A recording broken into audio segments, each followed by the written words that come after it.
بسم الله الرحمن الرحيم. الحمد لله رب العالمين، والصلاة والسلام على رسوله الأمين محمد وعلى آله وصحبه أجمعين. ربنا اغفر لنا ولإخواننا الذين سبقونا بالإيمان ولا تجعل في قلوبنا غلا للذين آمنوا ربنا إنك رؤوف رحيم آمين. السلام عليكم ورحمة الله وبركاته. خوای پەروەردگار ئێمە شوێوەش سەلامەت و سەرکەوتووکە و ڕێ ڕاستمان نیشاندا و بە نووری خۆی بەرچاومان ڕووناکاتەوە ئینشاءالله. ئەمڕۆ باسێکدا ئەمەزرێنم دەربارەی ئاڕاستە بە سایتی شاخ. ئەمڕۆ 1/6/2011 ئەمەوێ ئەم نیوەی دووەمەی 2011 کە بڕیار بوو لەگەڵتانە بە پشتیوانی خوای پەروەردگار بایەخێکی تەواو بە ڕەوتی خۆمان بدەین لە ئەوروپا بۆ تێگەیشتن و پێگەیشتنی ئەو کادرانە و ئەو خەڵکی کە لێمان نزیک بوونەتەوە بۆ ئەوەی بتوانن ڕۆڵێ ببینن لە 2012 کوردستانە، بۆی بتوانین ئەم شێوەی کارکردنەی کە لە ئەوروپا دەستماندایە و دروستکردنی زەمینەیەکی ڕۆشنبیری و فکری لەسەر ئەمەوە کۆمەڵکاریەکی مەدرسەیی وەکو ڕەوتێکی گشتی دوور لە ئوسلوبی حیزبی و کۆبوونەوە و منشورات و ئەم جۆرەشتانە. ئەمە خۆی لە خۆیە کارێکی باش بوو، بەرهەمی هەبوو. ئەمانەیە بزانین لەسەر ئەمەوە خەڵکێک باشتر پەروەردە بێت لەم نیوە دووەمەیە خۆم بۆ ئەمە تەرخان کەم. پارسەنگی تاک و کۆ بەچی؟ ئێمە بۆ ئەوەی تاکێکمان دەستکەوێ یەکێکی موسڵمان شیاوی هەڵگرتنی پەیامی پێغەمبەری نازار بێ عەلەیهی سەڵات وەسەلام. ئەم تاکە و ئەم مەجموعە کە لەگەڵ ئەم تاکەیە، ئەم تاکە ژێکێکە لەوان، یعنی ئەم کۆمەڵە ئەم خەڵکەی کە کۆبوونەتەوە لە تاکتاکە پەروەردەکراوەکان پێک هاتوون، صیفەتی تاک و کۆیان پێویستە شیاوێتی هەڵگرتنی پەیامی پێغەمبەرانی پێبێ. ئەو کەسەی کە شیاوە بۆ ئەوی پەیامی پێغەمبەران هەڵگرێ و لە ڕەوتی ئێمە ئیشکا، پێویستی بەم نوقاتانە هەیە. یەکەم، عەقیدەی ئەهلی سونەت و جەماعەت. هەتا زیاتر ڕۆچی لە قۆڵبوونەوە و لێکۆڵینەوە و دراسەکردنی مەنهەجی ئەهلی سونەت و جەماعەت لە ناسینی عەقیدەکە، واتە لە ناسینی خوای گەورە و پێغەمبەری نازار عەلەیهی سەڵات وەسەلام و ئەو فەرمانانەی کە لە خوا و پێغەمبەری خواوە هاتوون و ئەو تێگەیشتنەی کە یاوەران لە بەردەستی پێغەمبەری نازار عەلەیهی سەڵات وەسەلام لە دینەکە تێگەیشتون و بە هەزاران هەزار زانای ئومەتی ئیسلام تۆماریان کردووە و ئەو ڕێسایانەی کە بە درێژایی مێژوو عەقیدەی ئەهلی سونەت و جەماعەت و مەنهەجەکەی پاراستووە، ئێمە پێویستە شارەزای ئەمە بین. ئەمە برایانی بەڕێزم لە کوردستانە زۆر کەمە. لە ناو ڕێبەرانی ڕەوتی فکری ئیسلامیە زۆر کەمە. لە ناو سەلەفیانی خۆشمانە هەر بەو قوڵ تێچوونە کەمە، بەڵام ئێمە پێویستیمان بە شارەزابوونەوە هەیە. ئێمە هەندێکمان، زۆرینەی زۆرمان، ئێمە ناحەقمان نییە کە نازانین، ناحەقمان نییە کە نازانین، چونکە هیچمان لێ دەخوێندووە. هیچ یەکێ لە مەکتەب مامۆستایەک نەهاتووە فێری کا چۆن نوێژەکە، مەگەر ئەوانەی لەم ئاخرەیە کە ئەهلی ڕابوونی ئیسلامی لە سنفا فێریان کردبن یا تەشجیعیان کردبن، نەویژەکو مەسئولێتی شخصی خۆی. بەڵام تۆ کابرا لە یەمەنا گەورە بووە، لە یەمەن من پۆلی 4 ئیبتیدایی یەمەنم دیوە وەکو تەنظیمی ئیخوان موسلیمین وابووە منهەجەکانیان، یعنی منهەجی پەروەردەی پۆلی 4 یەمەن ئیبتیدایی وەکو ئەو منهەجی پەروەردەی ئەخلاقی، طبعا لایانی ئاداب و ڕەوشت، وەکو ئەوە وابوو کە لە ئیخوانە خوێندومانە. لەبەرەوە کابرا کە لە مەکتەبێکی سعودیە بێ میسریان شوێنێکی وا گەورە بێ لە پاکستانە، طبعا شارەزای دینەکە ئەوەندە بێ زیاتر لە ئێستای ئێمە. کەوابوو ئێمە ئەمانەوێ لعقيدة أهل سنة جماعة كشار زابينو أو ميداني كردستاني إيما كخلشي تيابر وردبو ميداني فكري سياسي چونکە ئیخوان المسلمین لە ساڵی 1954 کە لە وڵاتی ئێمەی پەروەردە کردووە و گەشەی بە هەزارانی وەکو ئێمە داوە چاومان کراوەتەوە لەسەر خۆشەویستی ئیسلام و تێکۆشان بۆ ئیسلام لە ڕووی فکرەوە چوین بۆ ئیسلامەتیەکە لە ڕووی سیاست و حاکمیەتیوە چوین بۆ ئیسلامەتیەکە لە ڕووی علمی شەرعی و بەتایبەتی شارەزابوون لە عەقیدەی ئەهلی سونەت و جەماعەتەوە بۆی نەچوین بۆیە ئێمە زۆر ئاسان شیعە ئەتوانە زەفەرمان پێ بێنە و هەڵمان بخەڵەتێنێ و بێتە ناو شارەزابوون لە عەقیدەی ئەهلی سونەت و جەماعەت بریتیە لەو قاڵبەی کە خۆمانە خاتە ناوی بریتیە لەو پەرژینەی کە بە دەوری خۆمانە ئەبێ کە ئێمە بۆ خۆمان چین بەڵام بە نەبوونی ئەو پەرژینە ئێمە هەر یەکە لە عاستی خۆیەوە ئاوە کاتە ژێرمان و ئەمان ڕوێنێ بۆ هەدەفی خۆی. نقطەی دووهەم لەم عەقیدە و دید و تێڕوانینەی منهەجی ئەهلی سونەت و جەماعەتەوە ئایدۆلۆژیەکی فکری دروستە بێ دیدێکی دینی دروستە بێ کە ململانەیەکی شارستانێتی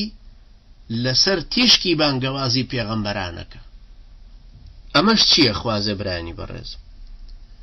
ئەمە تەبان ئەو کەسانی کە کتێبی جیهان بینیەکەیان خوێندۆتەوە بە قوڵی و باش لی تێگەیشتون لە 160 تێگەیشت بێ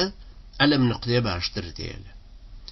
ئێمە لەم عەقیدەی ئەهلی سونەت و جەماعەتەوە عەزیزانی من هاتوین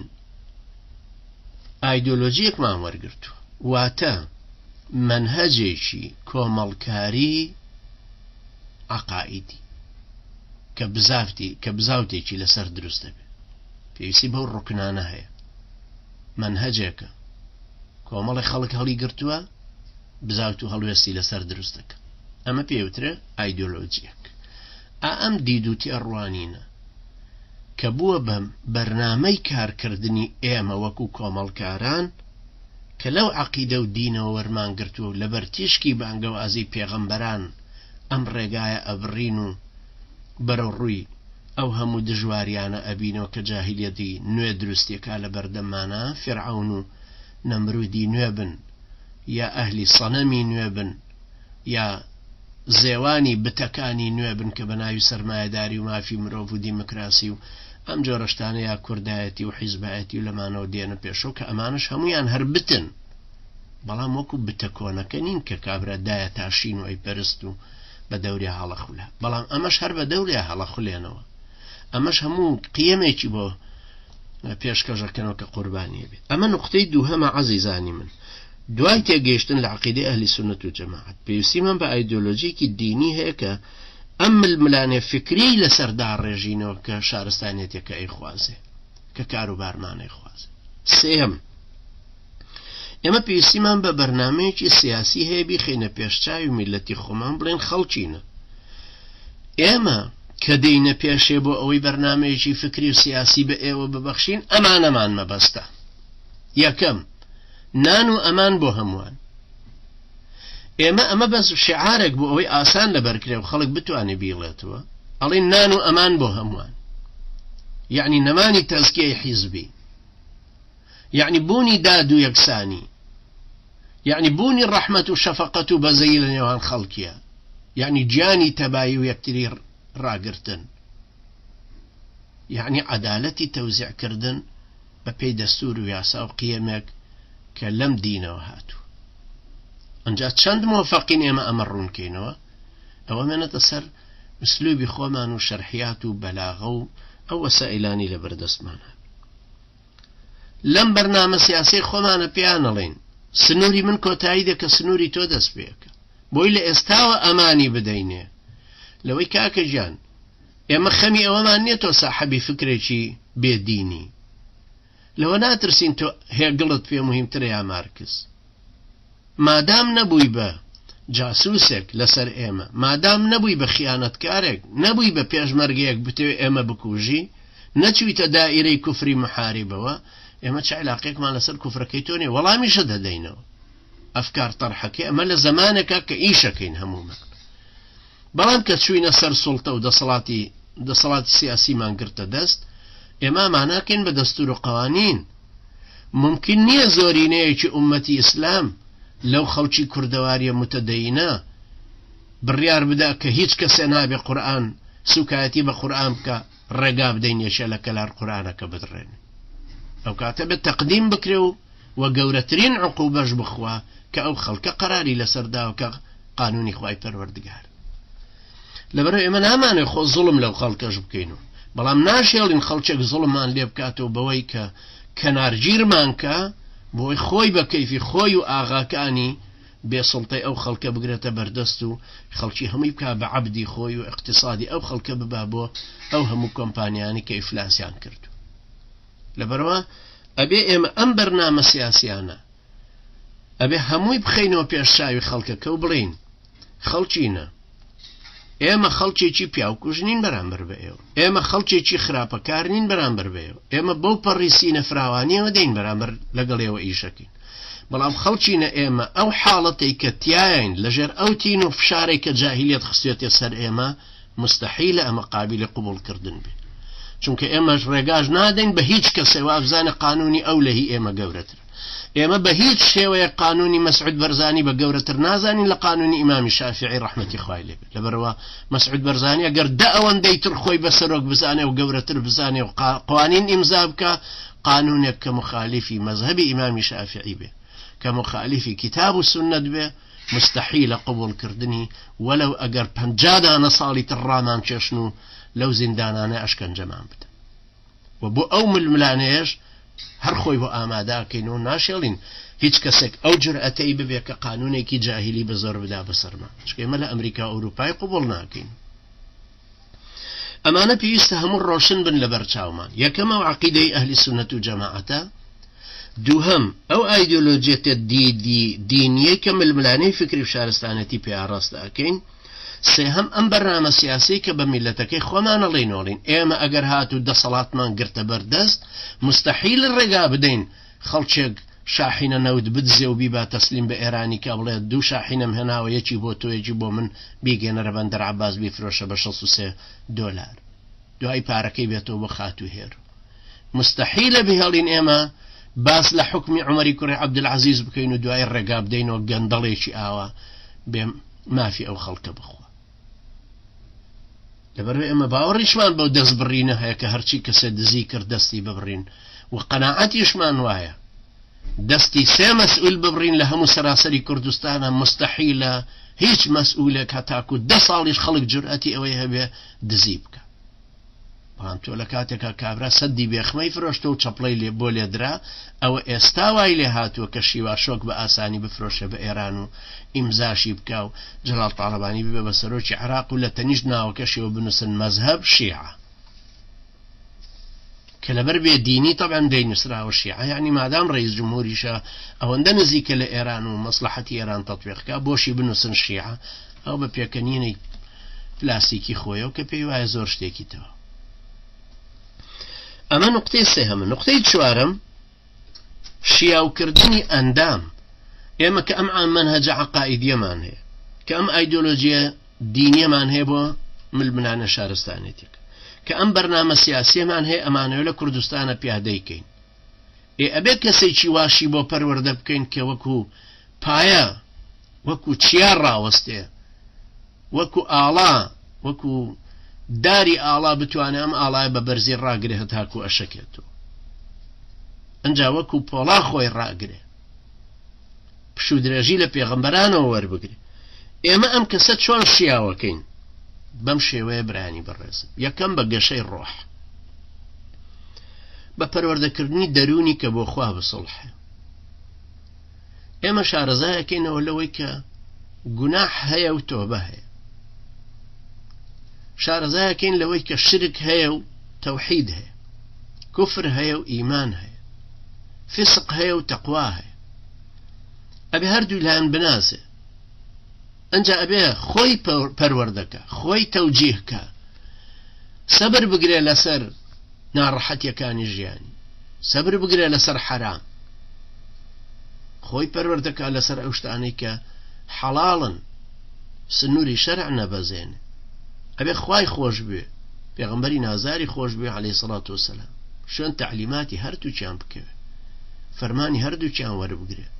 بەرهەڵستی هەردووکیان قبوڵکا و دوورکەوێتەوە توخنی نەکەوێت نمونەی ئیقتیدا پێکردنی ئەم یاوەرە بەڕێزانە بێ ئیقتیدایان پێ بکا کە لە بەردەستی پێغەمبەری نازارە گەورە کراون ئەمانە نمونەی بەشەریەتن هەتا دنیا بمێن ئەنجا ئەم هەموو تابعینەی لە بەردەستی ئەم عەزیزانەیە گەورە بوون دوای تابعی تابعین کە بوونەوە بە مەغزەنی تۆمارکردنی ئەو هەموو تعلیماتانەی کە هاتوو 513,000 عالم لە ئومەتی ئیسلامە مێژووی ژیانی نووسراوت ئەنجا ئەم هەمووی کە قاڵبی دید و تەسەوراتی هەمویان نووسیوەتەوە هەرچی شتێک کە خەسمیش وتبێتی نەترساون لێی ئاەتەکانی مسەیلەمەی کە زاویشیان نەقڵ کردوتەوە بۆ ئێمە بێوەی لێ بترسن هەموو فەلسەفەی ئیغریق و ڕۆمانیشیان تەرجمە کرد و هێنایەتەوە بەردەست لە هیچ شتێکیشی نەترساون ئێمە کە ئەمانە ئەم کەسە شیاوکەین ئەم ئەندامە شیاو بکەین بۆ ئەوەی ئەم منهەجە عەقائیدیە و ئەم ئایدۆلۆجیە دینیە و ئەم بەرنامە سیاسی هەڵگرە پێویستە گەشەی ڕۆحی زۆر بەقووت بێ بەینی خۆی و خوا زۆر بەهێز بێ نابێ پەیوەست بێ بەوە کە عیلاقەی بەسەر کرێکارەوە هەیە یان نییە چونکە هەڵگرتنی ئەم منهەجە عەقائیدی و فکری و سیاسیە ئەبێت تۆ خۆت بەینی خۆت و خوا پەیمانت پێدا بێ و منهەجەکە هەڵگری بەڵێ ئەشێ هێشتا مابێتت لێی تێ بگەیت لەبەر نەبوونی ئەو زانستە شەرعیانەی کە یەکەم جارە بواە وەرد گرتایە بە مناڵی وەرد نەگرتووە لەگەڵ نەبوونی ئەو ئاڕاستە دینیانەی کە ئەبوایە بە گەنجێتی وەریگری وەرد نەگرتووە لەبەر نەبوونی ئەو منهەجەی کە پێویستە لە بەردەستا بێ و ئێستا لە بەردەستانیە تۆ دواکەوتوی بەڵام ئێستا وردە وردای خەینەوە بەردەست تۆ ئەبێ بە هیممەت بێ عەزیزانی من لەم گەشەی ڕۆحەوە دەین بۆ پارسەنگی ڕەفتار و ڕەوشت تۆ ئەبێن نمونەی ئەم ئیسلامەوی تۆ ئەبێن نمونەی پارسەنگی ئەخلاقی ئینسانی مسلمان بی تۆ ئەبێن نمونەی ئەم کەسەبی کە لە حرام دوورە حەڵاڵە خوا نمونەی وەفاداری نمونەی ڕاستگۆیی نمونەی جوامێری و شەهامەت و لەسەرکردنەوە نمونەی دەستپاکی نمونەی زیرەکی و ئەدەبی جوان نمونەی ڕەفتار و نمونەی دابوونەریتێکی جوان ئەم ڕەفتارە پارسەنگە کە بۆ تۆ بووە بە ڕەوشت و ئەم ڕەوشتەی کە لە ئیمانەوە هاتووە إنما بعثت لأتمم مكارم الأخلاق كبيغمبر عليه الصلاة والسلام فرمى بو أو كراهم ببيغمبر عليه الصلاة والسلام بو كراهم ببيغمبر بو أوي روش تكملة بكم أم تكملة كردني الروش تلا قل بارسنگ بونوي روحي أم إنسان لناخي خويا ناوي ودروي أم كسمان ببارسنگي أداة دست نوري أوي أنجا پایدار کردنی دابو نريتي كوملايتي فيركي فێریەکەین چۆن ڕەفتارکە لەگەڵ میوانە چۆن ڕەفتارکە لەگەڵ دراوسەیە کە چوە تەعزەیەکەوە چیەکە کە چوە شاییەکەوە چیەکە لەگەڵ گەورە چۆنە لەگەڵ بچووک چۆنە میواندارەتی و ئەدەبی لەگەڵ کەسوکارە لەگەڵ خزمە لەگەڵ غەریبەیە کەسوکار و لەگەڵ مامۆستایەکە لەگەڵ ڕیشسپیەکە لەگەڵ پیاو ماقوڵانە لەگەڵ خەڵکی ترە لە نان خواردنیە لە میواندارەتی و میوان قبولکردنیە ئایا چۆن ڕەفتارەکات کەوابوو بەم سێشتە عەزیزانی من گەشەی ڕۆح و پەروەردەی دەروون پارسەنگی ڕەفتار و ڕەوشت پایەدارکردنی دابوو نەریتی یعنی کلتورێکی ڕەسەنماندایە کەوابوو ئێستا پێویستیمان بە عەقیدەی ئەهلی سوننەتە پێویستیمان بە ئایدۆلۆژیەکی دیدی دینیە کە ململانەی فکری شارستانەتی پێ ئاراستەکەین پێویستیمان بە بەرنامەیەکی سیاسی هەیە بۆی بە خەڵکەکەمان ڕاگەێنین کە ئێمە ئەهلی ئیسلام بۆ ئێوە چیمانەوێ ئەم سێشتە پێویستی بۆ هەیە ئێمە ئەندامانی خۆمان شیاوکەین بۆی بتوانێت ئەم منهەجە هەڵگرێ شیاوکردنەکەی سێشە دەخوازێ پەروەردەی دەروون پارسەنگی ڕەفتار و ڕەوشت پایەداربوونی بە دابوونەریتی کۆمەڵایەتی واتە کولتوری ڕەسە ئەم جارە پێویستی بە گیانی کۆمەڵکاری هەیە ئەمە چوار نقطەی سەرەکیم باس کردووە عەقیدە فکر سیاست کولتور پێنجەم کۆمەڵکاری پەسەند ئێمە ئەم ئینسانەی کە لە ناحیە عەقائیدی و فکری و سیاسی و کولتوریەوە گەورەمان کردو و قیەمێکی ئیسلامی باشمان پێداوە پێویستە گیانی کۆمەڵکاری لە ناخا دروست بکەین بۆی منعزل نەبێ بۆی واش هەست پێ نەکا کە ئەو هەستی مەسئولیەتەی کە لەسەر شانی هەمومانە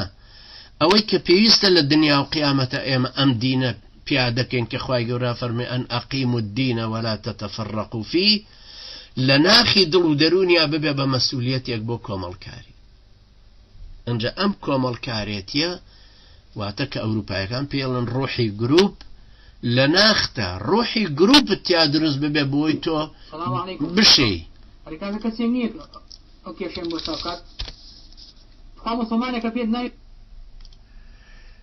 بۆ ئەوەی بتوانین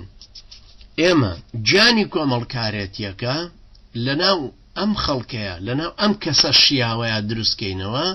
وەکو ئەمەی ئەوروپاییەکان کە پێی ئەڵێن ڕۆحی گروپ واتە گیانی کۆمەڵکاری لە ناخا بۆ دروست بکەین نەک بەوەندەی کە سەلاممان لێ نەکرد و ڕە ببێ و جارێک کە ئاوڕمان لێ نەدات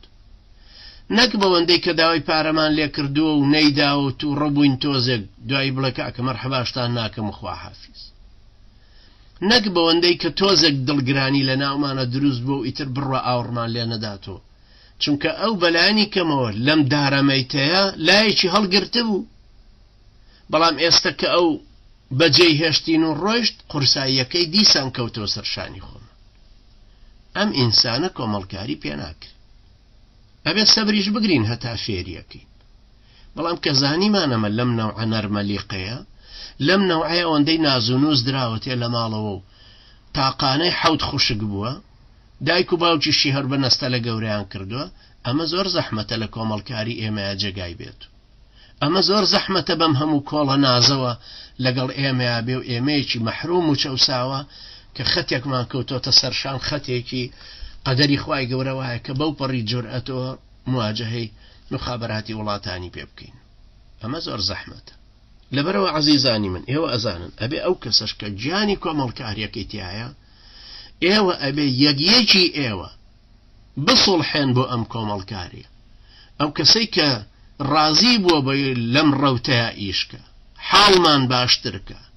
هەنگاوێ بچینە پێشتر زووتر بە ئامانجەکانمان بگەین زووتر ببینە ئەو واقعی کە دوژمن نەتوانێت قوتمان داتەوە زووتر بتوانین مافی خۆمان لە قوڕقوڕاگەی پارتی وێچێتی ئەبێنینەوە دەرەوە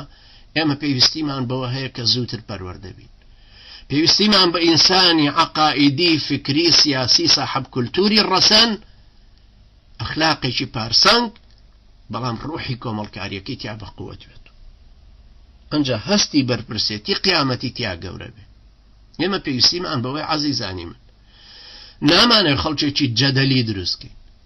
نامانێ خەڵکێکی لەبلەبان و قسەزان دروستکەین بۆ ناحەی فکری و عەقائیدی و لەگەڵ مەدخەلی و لەگەڵ فڵان و فیسار بەڵام لەم لاوە ناحەی دین و عیبادەت و قیەمی ڕۆحی خۆی وێرانە لەم لاوە خڕەبەردێ بێ و نەسڵحە لەگەڵ یەکێکی ترە لەم لاوە هەستی مەسئولیەتی قیامەتی هیچ نەبێ کە لەگەڵ مانایە خۆی وا پیشاندا عومەری کوڕی خەتابە و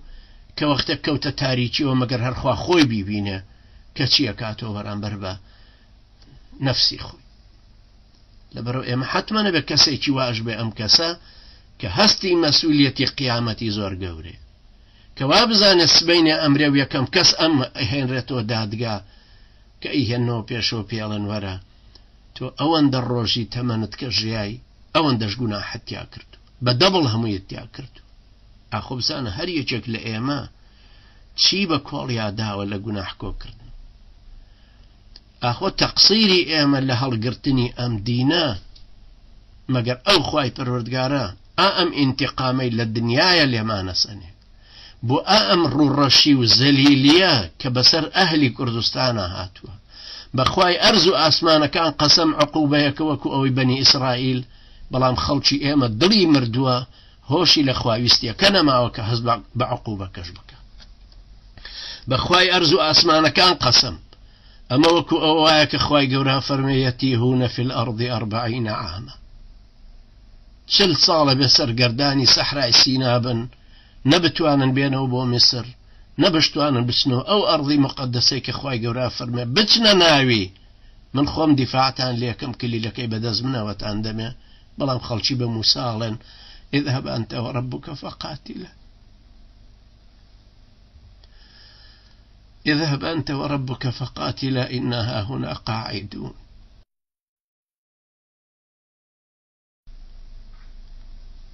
لەبەرەوە برانی بەڕێزم ئێمە ئەمانە ئەو کەسێک کە کۆمەڵکاری پەسەند وەرەگرێ گیانی کۆمەڵکاری و هەستی بەرپرسی قیامەت و پشوو درێژی و خۆگری ڕێبانگەوازی خوایی لەلای ببێ بەم نقطە گەورەی کەوابوو. ئێستا نقطەی یەکەم عەقیدەی ئەهلی سونەت و جەماعەت بە قوڵی وەرگرێ. فکری شارستانەتی ململانەی فکری شارستانەتی لەبەردەستا هەبێ، بەرنامەی سیاسی هەبێ. ئەم کابرایی کە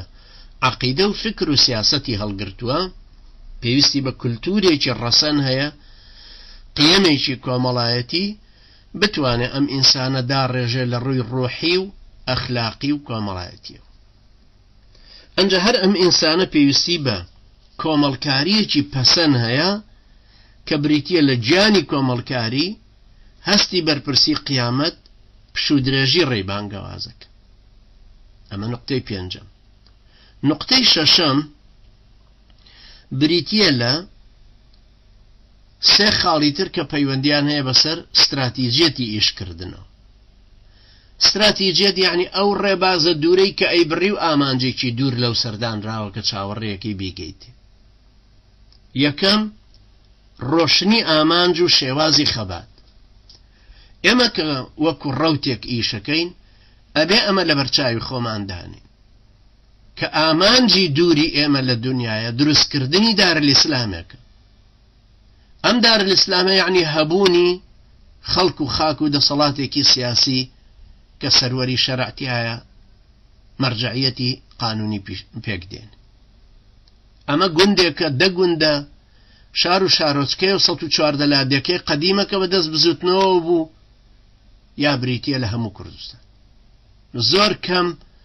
گرنگەوەیە ئێمە لەسەر سیادەی شەرع متفق بووین بۆی دارالئیسلامە دروستکەینەوە. ئەمە لە بەرچاوی هەمومان ڕۆشن بێ. شێوازی خەباتکردن ئامەنوا وهاجروا وجاهدوا والذین ئاووا وەنەسەڕوا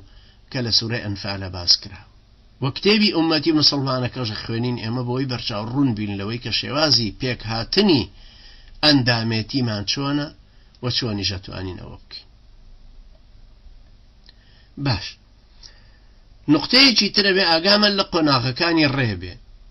ئەم هەدەفە دوور و درێژە، ئەم ڕێبازە دوورەی لەسەری ئەڕۆین، ئەم استراتیجەتە پێویستی بە کۆمەڵە قۆناغ هەیە. قۆناغی خۆناسین و ڕێناسین و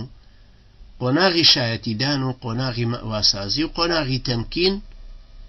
هەر یەکێ لەم قۆناغانە مەبەستی خۆیان هەیە و پێویستە بیانهێنینە دی. ئەنجا پێویستیمان بە بزاوت و هەڵوێستە.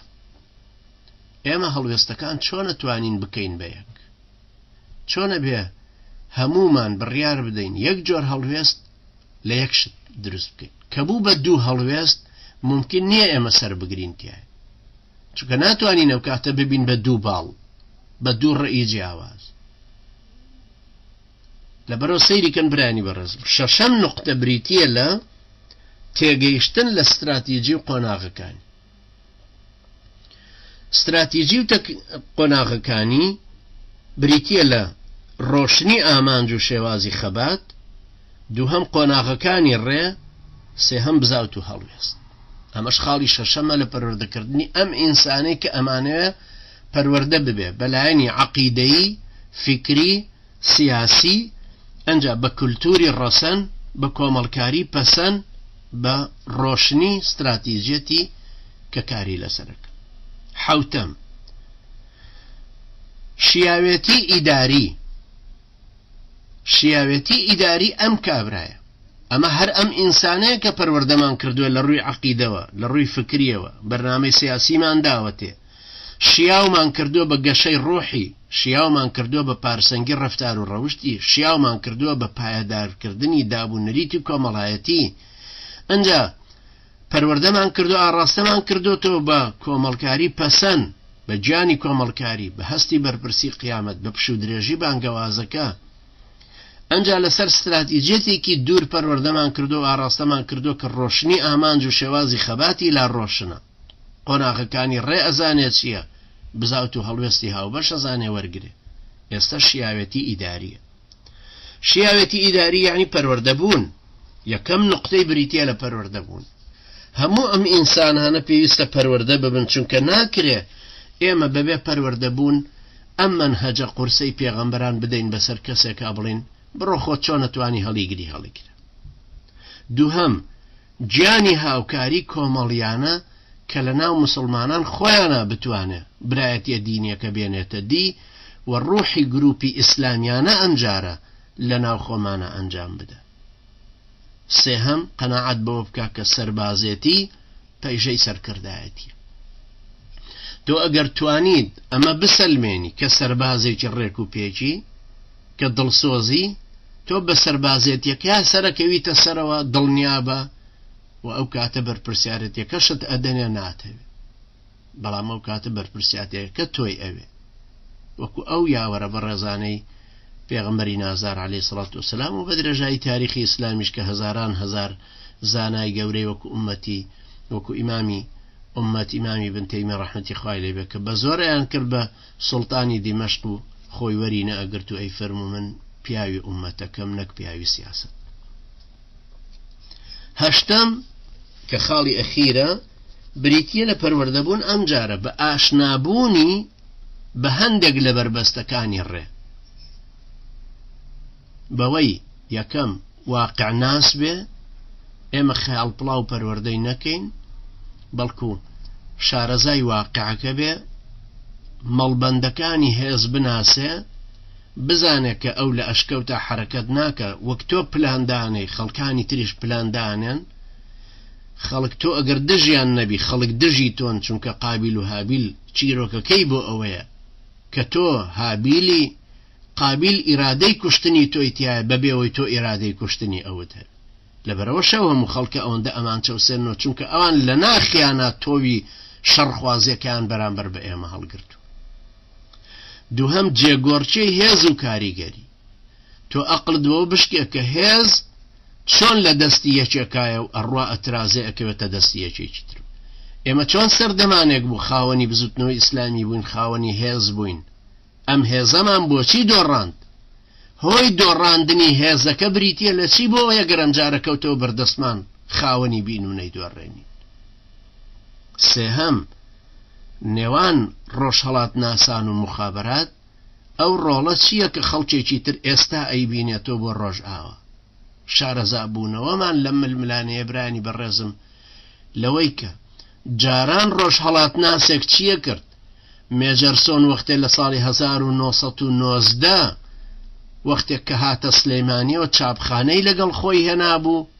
مجللەی پێشکەوتنی دەرکرد، خۆی ئیفتیتاحیەکەی نووسی بە زمانی پاراوی کوردی. ئەمە ئینگلیز بوو، ئەمە ئەفسەری ئینگلیز بوو، پێشتر هاتبوو زمانی کوردی ئاوا فێر بوو. چاپخانەشی کە هێنا یەکەمین وەجبەی عەلمانیەکانی هەمووی لە سلێمانی کۆ کردەوە بۆی ئەو تەوجیهیان بکاوەکو هی ئیستیعمار دژی شێخی حەفید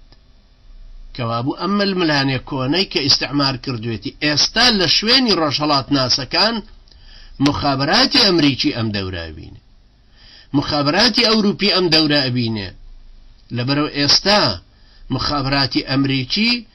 بەهۆی دژە تیرۆری لای باڤێڵی جەلال تاڵەبانی و کوڕی مەسعود بەرزانی، هەروەکو چۆن هی عەلی عەبدوڵڵا ساڵح و کوڕی عەلی عەبدوڵڵا ساڵح ئەحمەدی کوڕی ئێستا لە دژە تیرۆرە و لە ڕێگای ئەم کوڕی ڕێیزانەوە دەستگای دژە تیرۆرەوە و ناحەی ئەمنی کە لە کوردستانە 8 دەستگای ئەمنی هەیە سەر بە پارتی وێچێتی. ئەمە هەمووی معلوماتەکانە ڕواتەوە بۆ ئەمریکا و بەشدارە بن لەم دژی لەم شەڕی ئیسلامەیە کە هەمویانەیکە. لەبەرەوە عەزیزانی من بە کورت و مختصری بیڵێنەوە ئەو عەزیزانەی کە ئەمانەوێت لەم ڕەوتەیە پەروەردە بن پێویستیان بەم 8 نقطەیە هەیە هەمیشە لە بەرچاویان بێ. پەروەردەبوونێکی عەقائیدی، تێگەیشتنی فکری، هەڵگرتنی بەرنامەی سیاسی، پەروەردەبوونێکی ڕۆحی و ڕەوشتی و کۆمەڵایەتی بە کولتورێکی ڕەسەن، بوونی گیانی کۆمەڵکاری و هەستی بەرپرسی قیامەت و پشودرێژی و خۆگری ڕێی بانگەواز بە کۆمەڵکاریەکی پەسەند. استراتیجێتێکی دوور بە ڕۆشنی ئامانج و شێوازی خەبات بە قۆناغەکانی ڕێ بە بزاوت و هەڵوێست و شارەزابوون لە قۆناغەکان. حوتەم شیاوەتی ئیداری ئەم کابرایە بە پەروەردەبوونێکی پارسانگ لە ڕووی ئیداریەوە بە گیانی هاوکاری کۆمەڵیانە بەوەی کە سەربازێتی پەیژەی سەرکردایەتی. هەشتەم بە ئاشنابوونی لە هەندێک لە بربەستەکان بەوەی کە واقعەکە بناسێ جێگۆڕچەی هێزەکە شارەزاب بێ کە هێزێک چۆن نەقڵە بێ لە شوێنێ بۆ شوێنی چیکە. بۆ نمونە سەردەمانی بلۆکی سۆشیالیستی نیوەی سەرزەمینی گرت بوو، ئێستا وا نەماوە. ئێستا هێزی یەکەم ئەمریکا کە هاتە پێشەوە بە حەول و قووەتی خوا لە سەردەمانی هەڵکشانی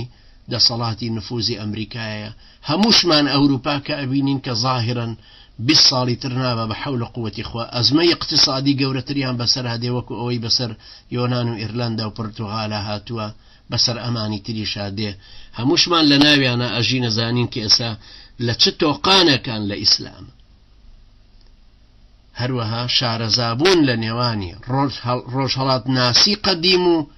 کاری مخابراتیانێ ئەم سەردەمە و بەکارهێنانی ئەو ئەجهزانە و خۆلادان لێی. لەبەرەوەی مەگەر بمانەوێت ئەم پیاوە چاکەی کە ئەمانێ بۆ ڕەوتی خۆمانی پەروەردەکەین نابێ بە هیچ شێوەیە پەلەمان لێی هەبێ هەتاکو بڵین بۆچی ئێمە زوو ئەم مەرحەلەیە نابڕین. و ئەو زەمەنەش مستەحیلە ئەبێ زمان بەبرینی خۆمان نابێنین هەتاوەکو ئێوەش هەموو پێگەن وەکو نخبەیەک من تەنها بم یا بە دەورم و خەڵکێکی تر هەبێ هەر ئەبێ ئەم سەبرە بگرین هەتاکو ئێوە وەکو نخبەیەک پێگەن قۆناغەکانە بڕن شارەزای کتێبەکانە بن. کتێبی قۆناغی یەکەم و دووهەمی پەیمانگای ئیبن تەیمیە بڕی تا تۆ ئیمتیحانی ئەوە دەی بە حەول و قووەتی خوا من کتێبەکانی پەیمانگای ماوەردی فکر و سیاسەتت بۆ ئامادەکەم. ئەو کاتە تۆ دوای شارەزابوون لە پلەکانی یەکەم و دووهەمی ڕۆشنبیری دینی دەی پلەی یەکەم و دووهەمی فکر و سیاسە دەخوێنی بۆی دوایی لەم ڕەوتەیە گەورەتر ببی دوای هاودین و هاوبیر ببی بە هاوڕێ ئەویش بە 3 ساڵی تری پێ بچێ بە حەول و قووەتی خوا تۆ وردە وردە ئەو شەهادەیەش بەدەستدێنی و ئەچیتە سەروتر و ئەو کاتە منیژە حەسێمەوە و بە تەئکید ئێوەژە گەنە ئەو ئاستەیکە ئێستا لە قسەکانە کە دیار و قسەیەکی ئەخیری کاک ئارمان زۆر بە قووە دووکەوتی ڕەوتەکە یعنی مامۆستاکرێکار ئێستا. بەڵام ئەبێ ئەمە وا نەمێنێ ئەبێ بڵێن ڕەوتەکە بریتیە لە مەنهەج، چونکە خوای پەروەردگار ئەم ئەهلی ئیسلامەی وا فێر کردووە کە پێغەمبەری نازدار عەلەیهی سەڵات وسەلام کۆچی دوایی کرد و بەلبەلەکەوتە ناو یاوەرانەوە سەیدنا ئەبوبەکر ڕاست بۆ و یەکسەر ئەمەی بۆ هەمان ڕاست کردەوە من كان يعبد محمدا فإن محمدا قد مات ومن كان يعبد الله فإن الله حي لا يموت. مسلمان بوونی ئەو خەڵکە پەیوەستە بە مەنهەجەکەوە لەبەرەوە ئەبێ ئێستا ڕاستە لە دەوری کرێکار کۆبوونەتەوە ڕەوتەکە پەیوەندی بە کرێکارەوەی، بەڵام پێویستە ئەم جارە کرێکاری لێبێتە دەرەوە بەڵام ڕەوتەکە وەکو خۆی بڕۆ و مەنهەجەکەش بە قووەتر ئەوەش هەڵبەتە دوای ئەوەی کە ئێوە پێگەن. ئەوەش بوو کە کاک ئەنساری ئیشارەتی پێدا کە ئێمە لە هەنگاوە سەرەتاییەکانی کۆمەڵکاریەکین پێی ئەوترێ ڕەوت، بەڵام بۆ ئەوەی ڕشدی خۆتان زیادکە تکا ئەەکەم ئەو برایانەی کە لە ڕەوتەکەن ئەوانەی ئەم شەوجویان لێگرتین تکا ئەەکەم ڕۆژانە تەماشای یان هەفتانە تەماشای ڕەوتی شاخ بکە. ئەو مەقالانەی تایەتی هیچ شتێکی مەپەڕێنە، هەمووی ئەوەی کە ئەتوانی دووجار و سێجار بیخوێنرە وەرەقە و قەڵەمت پێ بە بەوە شتی گەوریان لێوە فێر ببی، تۆ ئاوا فێرەبی، تۆ ئاڕاستە دینیەکە وردە وردە دێی لەگەڵمان کۆمەڵایەتیەکە لەم ژوورەیە وەرەگری وەکو مزگەوت وایە، دەرسەکان وەرەگری و ئیمتیحانی تیادەی وەکو ڕشدی سەقافەتی دینی خۆت زیاد دەکا، بەڵام وەکو فکر و سیاسەت و پەروەردەی ڕەفتار و ڕەوشت و شتێکی استراتیژی پێویستیت بە ئەو سایتی شاخەیە کە بە حەول و قووەتی خواتی ئایا ئەنووسین بەردەوام و ئێمە ئەفرادانی خۆشمان پێویستە متابعای بکەنەوە و لەوێوە ئینشاء الله زیاتر چاومانەکرێتەوە و کۆمەڵکاریەکە زیاتر فێرە بین. هیوادارم ئەم دەرسەی ئەمڕۆ برایانێک بە ئاخی پێ بدەن و ئومێدی شم هەیە کە ئەگەر خۆزگە کەسانێکیش بیان توانیا بیان نووسایەتەوە، چونکە من بەڕاستی ئەگەر خوای گەورە لێمان قبول کە هەر نیو سەعات پێش ئامادەبوون بۆ دەرسەکە ئەم نقاتانەم نووسیەوە لەوەی کە باسی ئەم نقطانە بکەم، بەڵام دیارە ئەمە ئێستا دەرسێکی کۆکراوەی ئەو باسە بوو کە بتوانین ئینشاء الله وەکو کوڕاسەیەک لەوانەیە بتوانین بیخەینە بەردەست ئەگەر برای بە هیممەت هەبێ بینووسێتەوە، بەڵام تکا ئەکەم ئەگەر ئەینووسێتەوە زوو بینووسێتەوە بۆی بتوانین وەکو کوڕاسەیەک چاپی بکەین و بیخەینە بەردەست. پێم وایە یارمەتی دەری باشمانە بێ لەوەی کە ڕۆشنبیریمان لەسەر گیانی کۆمەڵکاری و هەروە پەروەردەبوونی ئەم تاکەی کە ئەمانە پەروەردە ببێ چەند لەگەڵی ماندوو ئەبین و ماندوو بوونەکەش بە شتێکی سروشتی بزانین، پش و درێژیش بین لەوەی کە هەتاوەکو ئەم برا بەڕێزانەمان بەم شێوەیە بۆ پەروەردە. ئێمەش هەروە بووین خەڵکێکی ترش ماندوو بوو هەتاوەکو ئێمەی لە دەست نەفسی خۆمان ڕزگار کرد تا ئێمەی لە شەیتان سندەوە، تاکو ئێمەی لە جاذبێتی ئەرز و لە دەستی جاهلیەت و لە مەکری منافقان سندەوە، خەڵکێک بە ئێمە شۆ ماندوو بوو هەتاوەکو خوازایان بدات و ئێمە گیاندە حاڵەتێک کە بتوان بەجێمان بێڵن کە لەسەر قاچی خۆمان ئەوەستین و تەنهاش بکەوین بەرەو ڕێ قیامەت ئەڕۆین و نیەتەکەمان نادۆڕێنین ئینشاء الله. خوای گەورە یارمەتی دەری ئێمەش و ئێوەش بێ، چاومان بکاتەوە زیاتر، شتمان زیاتر فێرکە، بانگەوازی پێغەمبەرانمان زیاتر تێگەێنێ، ئەم عەقیدە جوانەمان زیاتر لا ڕۆشن ببێتەوە، بەرنامەی سیاسیمان ڕۆشنتر و چاکتر پێدا ڕێژە لە بەرچاوی خەڵکی و بتوانین بەدیل بخەینە بەردەستی خەڵکی و هەروەها بە کولتورێکی بەهێز بە قیەمێکی گەورەی کۆمەڵایەتی پەروەردە ببین، برایەتی و خۆشەویستی لە نێوانمانە زیادکە و هیوادارم ئێوەش هەستی مەسئولیەتتان گەورە بێ و دوای نوێژیش دێمەوە تکایە پێش ئەوەی کە ئێوە بپرسن دیسان هەر خۆمە پرسمەوە. خوای گەورە یارمەتی دەری ئێمەش و ئێوەش بێ. سبحانك اللهم وبحمدك نشهد أن لا إله إلا أنت نستغفرك ونتوب إليك. بارك الله فيكم. سبحانك اللهم وبحمدك نشهد أن لا إله إلا أنت نستغفرك ونتوب إليك. والسلام عليكم ورحمة الله وبركاته.